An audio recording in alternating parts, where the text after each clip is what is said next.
it's beautiful. It's corny, but it's beautiful. It's, dude, how am I going to leave a state that gave me all this? I was able to raise my kids. I think, I don't know for a fact because I'm not a historian, but I think Socrates lived to like 60s or 70s. Think about the time.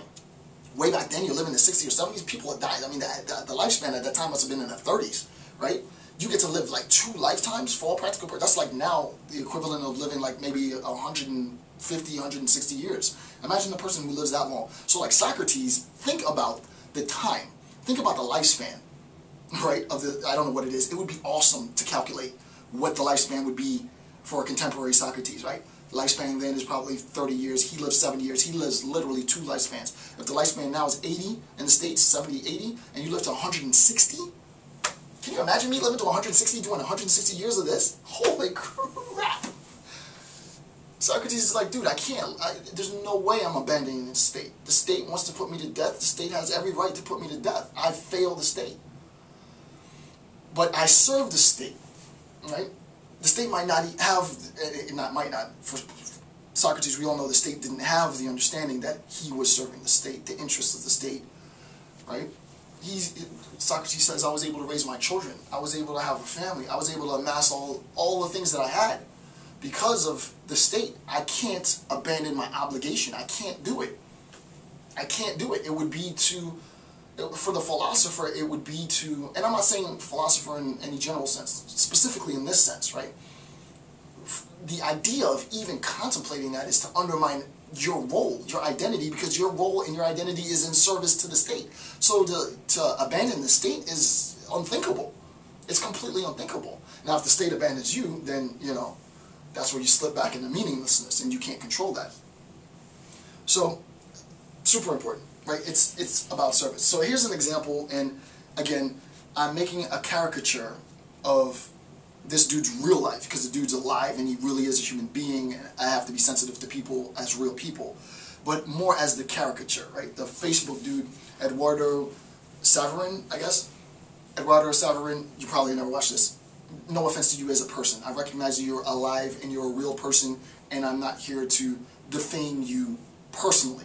So I'm going to create the caricature that, let's say, the media has created of you. I'm smart enough to recognize that you're more dynamic as a person, as complex than the representation, but this is how you've been represented.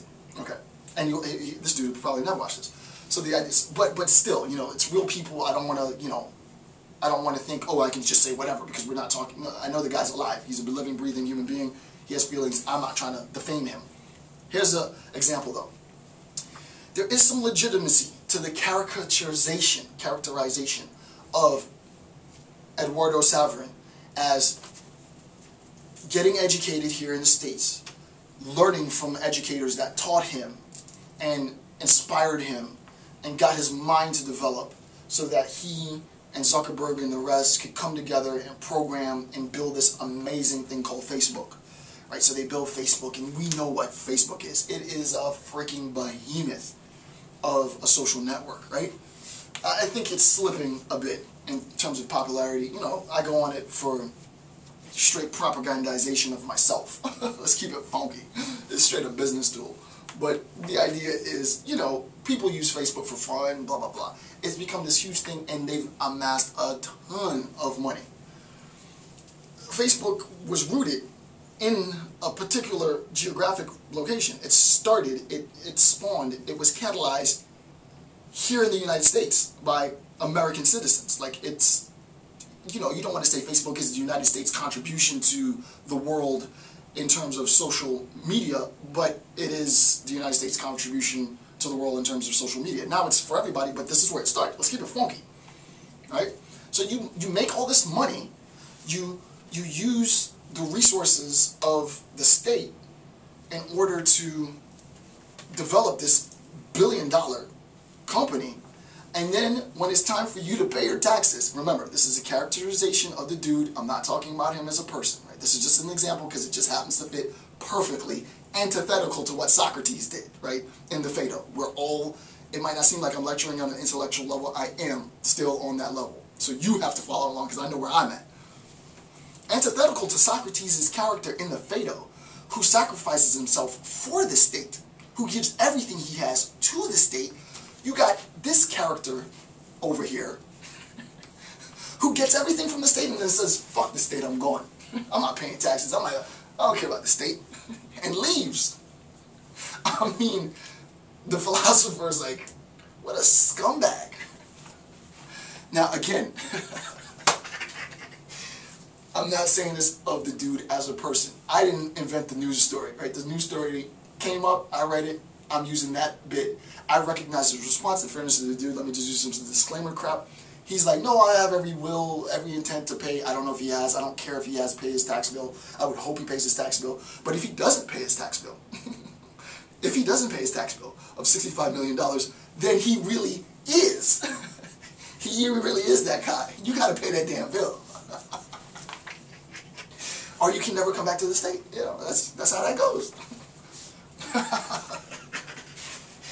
I think I'm having a breakdown live on camera. No, I'm good.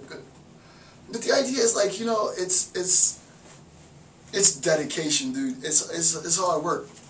I'll never be as rich as any of those guys. I'll never have any serious money like that. I mean, you know, I'm doing alright, and I'll do better with time. That's for sure. But the idea is, it's not about money.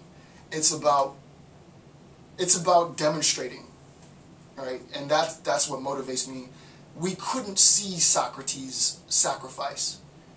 So Plato captured the nature of Socrates' sacrifice in the Platonic dialogues. It's really about seeing the work that Socrates did. So he fictionalizes the character and he creates dialogues just so that it's preserved for all time. There's no difference in what I'm doing. And it's informed by Socrates, it's informed by... And then not just me, I mean a lot of us. Khan Academy, shout out to Khan, dude. You're a freaking... Khan is my role model. Like I'm trying to compete with him. And he's on a whole nother level because he's going to universities and getting lectures, and I'm not even close to that level. I'm not even near there. But Khan, you know, to act like Khan Academy isn't the big dog on campus, and that I don't recognize and pay homage to him for his sacrifice would be ludicrous. It would be evil, right? He is the reigning king of virtual education, hands down. I'm not even close, right? I might have done, I don't know how many hours. I don't know if anyone's done more physical work than I have.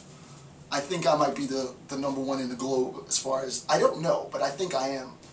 I don't think anyone has lectured more than me. Individual institutions might have. I don't think any individual has done more work than I have in the world, which is a huge claim, which is a big freaking deal. But his mass appeal is undeniable. So it's like people like that is who I take my cue from. Like I take my cues from Khan.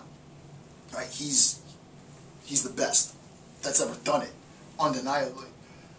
To think about me, Khan, to think about Socrates, and then to think about this dude as a caricature, right?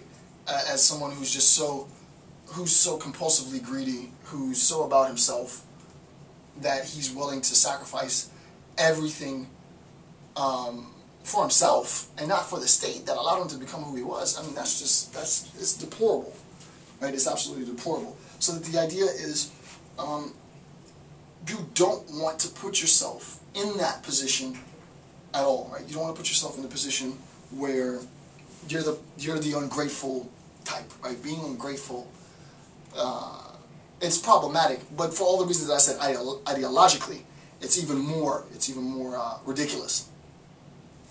Okay, so number two then. So the first is the ignorance. I never wrote it down, but the first is the ignorance.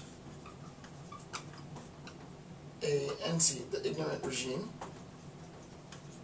Right. The first is the ignorant regime, and I talked about the capacity for ignorance. Right. The idea is that you just don't know. In fairness to the caricature that I created of Eduardo Saverin, you don't really recognize and understand fully the obligation that you have.